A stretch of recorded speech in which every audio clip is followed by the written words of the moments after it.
Welcome. In this lesson, we're going to learn how to find equivalent fractions for 3 over 15. Equivalent fractions are fractions that have different numerators and denominators but represent the same value.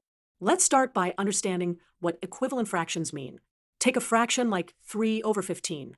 We can find a fraction that represents the same value by either multiplying or dividing both the numerator and the denominator by the same number. Step 1. Let's focus on dividing the numerator and the denominator by their greatest common divisor, or GCD. For 3 and 15, the GCD is 3. Dividing 3 by 3 and 15 by 3, we get 1 over 5. Step 2. Now let's create equivalent fractions by multiplying the numerator and the denominator by the same factor.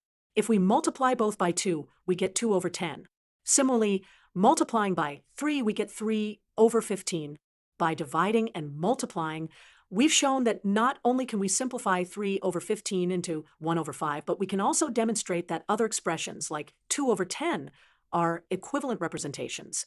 In summary, to find equivalent fractions for 3 over 15, we simplified it first by using the greatest common divisor, which got us 1 over 5. Then we generated more equivalent fractions by multiplying by any integer value. This is a great method to use when you're dealing with any fraction